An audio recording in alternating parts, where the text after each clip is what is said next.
Chapter 15, Example 1. A player pays you $5 and draws a card from a deck.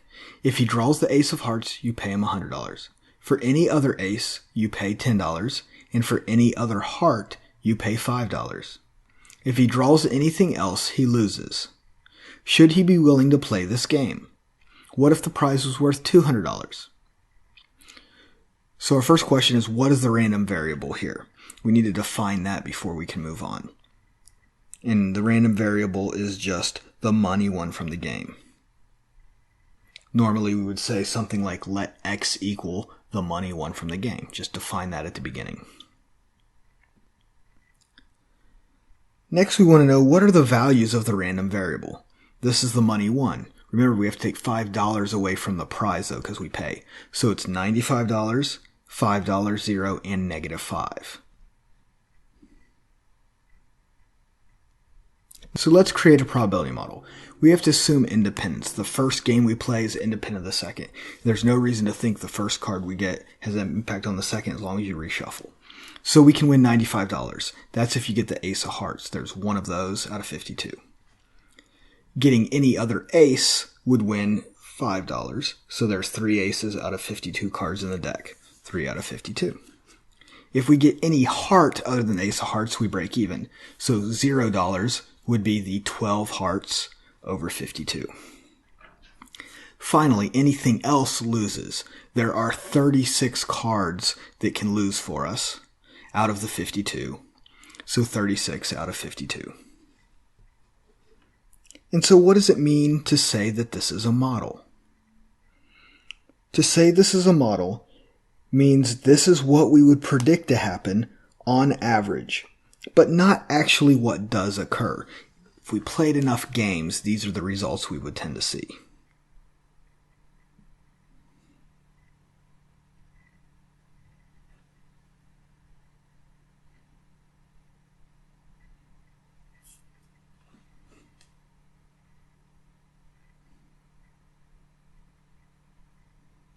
What is the average or expected value of the game?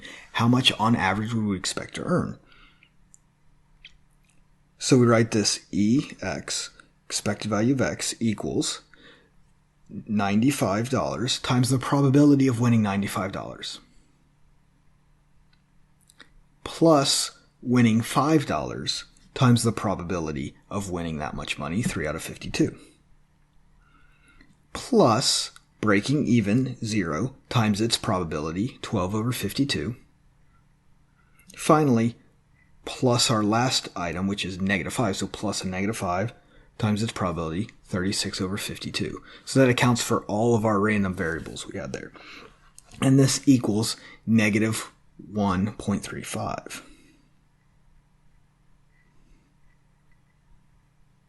Okay, so what does this really mean? What this means is, on average, we would expect a player to lose $1.35 per game. That's what that negative tells us. They're losing money. If someone played the game over and over and over, their winnings would tend to average at minus $1.35 per game. So you might play once and win $95, play again and lose -5. But if you play hundreds and hundreds of times, you'd expect to have average losses of $1.35.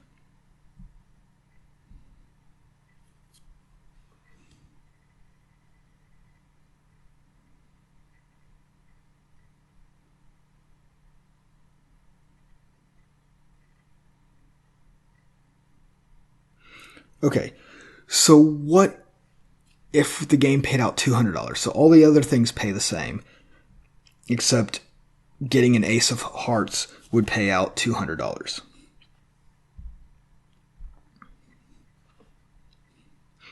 So we switch that 95 to 195, same probabilities.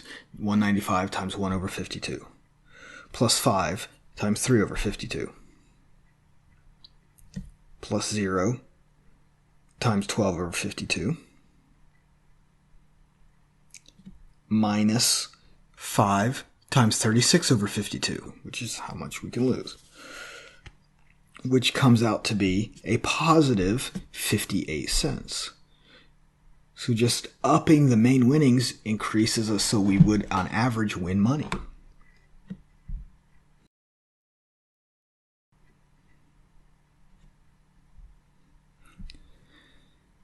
So just for fun, let's find out the variation now. We want to find variation to find standard deviation. So the variation equals 95 minus the average amount, negative 135, squared, times the probability of winning that amount of money. And we're working at the original problem now, not the $200. And then we can win 5 minus the expected values squared times the probability of winning $5, 3 over 52, plus breaking even minus the expected value squared times its probability of breaking even, 12 over 52. Finally, now we do the probability of losing money, so plus negative 5 minus the expected value, that quantity squared, times the probability of losing money, 36 over 52.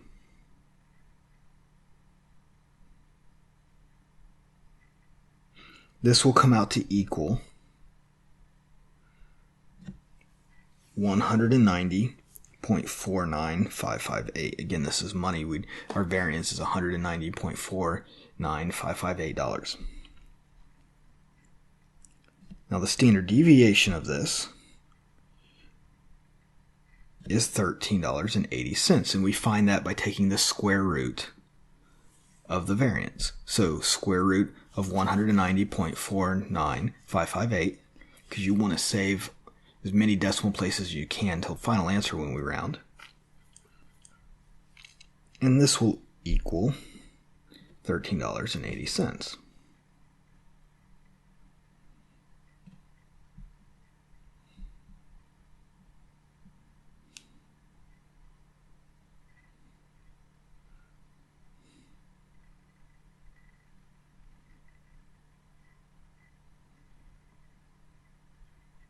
So, why is the standard deviation so much larger than the mean? Well, the standard deviation is larger than the mean because the max winnings of $95 is far from that mean. The winning amounts are very spread out. Hopefully that makes sense to us. The further you are from the mean, your extreme values are, the more variation that there is.